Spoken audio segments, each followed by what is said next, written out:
종교의 공존과 갈등 이야기가 나오는데 하나의 지역이나 나라 안에 여러 종교를 믿는 사람들이 섞여 있을 때 갈등을 빚는 지역이 있고 잘 사는 지역이 있어요. 대표적인 갈등 지역 선생님이랑 4군데 자세하게 배웠었습니다. 여기서의 포인트는 무엇이냐?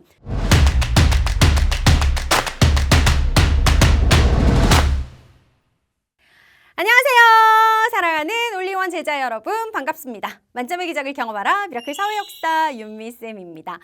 자, 선생님이 작게 나오는 강의라서 조금 큰 동작으로 인사를 해보았습니다. 자, 우리 2단원 아시아 공부를 끝냈는데요가 아니고요. 꺼진 불도 다시 보자.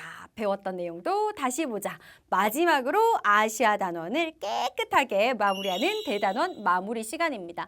열심히 들은 거 다 알고요. 여러분들 진짜 집중해서 공부한 거 알지만 우리의 머리는 모든 내용을 다 기억하지 못해요. 자, 내가 배웠는데 잊어버린 내용. 그리고 조금 소홀해서 놓치고 간 내용들 선생님이랑 다시 한번 복습하면서 되새김질 하도록 할게요. 자, 2가지 준비물 필요한 거 알고 계시죠? 우리 한 끗 교재가 있어야 되고요. 또 하나는 빈칸을 채우고 중요한 거 별표 칠 수 있는 펜. 기왕이면 샤프와 색깔 볼펜 하나 정도 2가지의 필기도구를 준비해 주시면 좋겠습니다.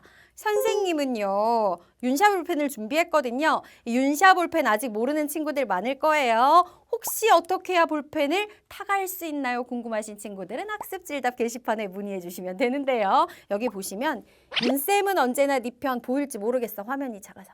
윤쌤은 언제나 네 편이라고 적혀져 있습니다. 샤프 하나에 무려 3색 볼펜이 탑재되어 있는 필기감이 너무 좋은 선생님이 준비한 여러분들의 선물이에요. 자, 헛소리 너무 길게 했고요. 자, 이제 본격적으로 수업 들어가도록 하겠습니다. 아시아는 2-1부터 2-2, 2-3, 2-4단원까지 작은 소단원 4개로 구성되어 있었어요. 그 중에서 46쪽에 나와 있는 2-1단원 아시아의 국가 및 주요 도시와 자연환경 요 내용부터 한번 출발을 해보도록 할게요. 자, 본문 내용 보겠습니다. 제일 먼저 지역을 나누고 지역별로 어떤 대표적인 국가가 있는지를 소개하고 있는데요. 우리나라랑 중국이랑 일본이 포함된 여기를 아시아의 가장 동쪽이다 그래서 빈칸 동아시아라고 이야기를 했고요. 자, 그 외에도 동남아시아, 남부아시아, 서남아시아, 중앙아시아 워낙 대륙이 크니까 아시아를 이렇게 나눌 수가 있는데 각 아시아의 모든 국가를 다 알아야 될 필요는 없지만 어떤 국가가 대표 국가인지를 조금은 연결시키실 수 있어야 됩니다. 자, 그리고 그 바로 밑에 보니까 아시아의 대표적인 주요 도시들이 나와 있어요. 이것도 마찬가지. 도시가 나왔을 때 이 도시가 어느 나라에 있는 도시인지를 알면 너무 좋겠죠. 뭐 예를 들어서 서울은 뭐 예외로 하고요. 다 아는 거니까. 뭐 방콕, 싱가포르, 베이징, 사마르칸트, 뭐 도하 이런 도시들을 소개하고 있는데 교과서에 나온 혹은 학교에서 선생님이 알려주신 도시 위주로 여러분들이 예를 들어서 방콕하면 방콕은 타이에 있는 대표 도시야. 싱가포르는 도시 이름이 싱가포르고 국가 이름도 싱가포르야. 이렇게 연결을 해서 공부해 두시면 좋겠습니다. 자, 이번에는요. 그 내용을 담고 있는 지도, 왼쪽에 있는 지도를 같이 한번 살펴볼 텐데요. 아시아의 지역 구분이라고 나와 있어요. 1, 2, 3, 4, 5 5개로 구분을 하고 있네요. 가장 서쪽에 있는 붉은색으로 칠해진 1번이 사우디아라비아 등이 있는 서남아시아고요. 자, 거기서 약간 북동쪽 위쪽에 박혀있죠. 중앙에 박혀있어요. 스탄 국가들이 있는 중앙아시아입니다. 자, 내려와서 세모 모양 땅을 중심으로 하고 있는 초록색, 여기는 인도를 중심으로 한 남부아시아. 그리고 4번은 뭐 우리나라에 색칠이 되어 있으니까 당연히 아시겠죠? 동아시아. 마지막으로 동아시아에서 조금 내려가면 있는 이곳은 동남아시아입니다.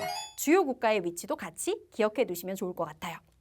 자, 이번에는 다시 본문으로 넘어옵니다. 아시아의 자연 환경에 대해서 살펴볼 텐데 지형과 기후 순서로 한번 살펴보고 있지요. 지형, 땅의 형태를 말합니다. 뭐 산지, 그다음에 하천, 뭐 사막 이런 식으로 구분하는 건데 산지 중에서 사실 아시아 지역에서 제일 여러분들이 잘 알아야 되는 게 가장 높고 험준한 산맥, 바로 빈칸에 히말라야 산맥 들어가야 됩니다. 이 히말라야 산맥은요, 형성된 지 오래되지 않아서 해발 고도가 높고 굉장히 험해요. 그리고 이 히말라야 산맥과 바로 옆에 있는 티베트 고원은 중국과 다른 나라들 사이에 경계가 되는 곳이기도 합니다. 그걸 기억하셔야 되고요.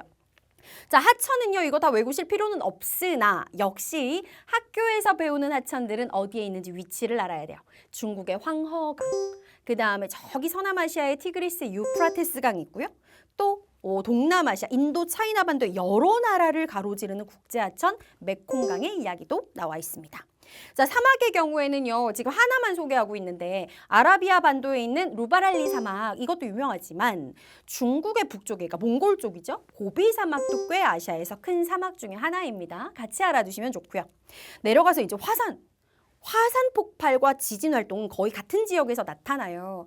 일본, 인도네시아, 그리고 필리핀이 지진과 화산 활동이 많은 곳인데 이곳들의 공통점이 어디에 포함된다? 중요하죠? 환태평양 조산대에 포함돼서 지각이 불안정해서 지진과 화산 활동이 활발하게 일어난다.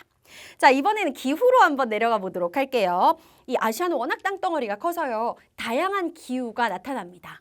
그 중에서 먼저 우리나라가 있는 동아시아 지역 같은 경우에는 우리나라 쪽은 온대기후, 그리고 북한 쪽과 북한의 북쪽의 중국 쪽은 냉대기후가 주로 나타나요. 그리고 또 하나 기억해야 되는 거, 바람이 무슨 바람이 분다?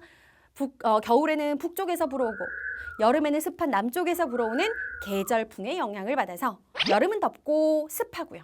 겨울은 춥고 건조한 특징이 나타난다. 계절풍의 특징 꼭 알아두시기 바래요. 자, 내려가서 이번에는 동남아시아와 남부아시아를 볼 텐데 동남아시아와 남부아시아는 적도와 가깝습니다. 그래서 열대기후의 영향을 주로 많이 받고요. 마지막 서남아시아, 그리고 여긴 나와 있지 않지만 중앙아시아까지 주로 비가 많이 오지 않는 건조기후가 나타나서 뭐가 되게 적겠어요.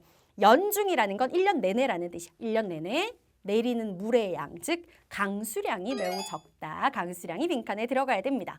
자, 그렇다면 이번에도 관련된 지도 자료 보도록 할게요. 지형 지도와 기후 지도를 차례대로 볼 텐데, 자, 지형도 주요 지형만 알고 계시면 돼요. 자, 1번의 경우에는 여기 산맥이 있는데 아시아와 유럽이 붙어 있잖아요. 구분이 되는 경계가 되는 산맥이 있다 그랬죠. 1번이 우랄산맥.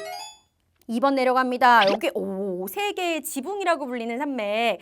그러니까 그 인도의 북쪽 네팔의 머리 쪽에 있는 여기가 바로 히말라야 산맥이고요.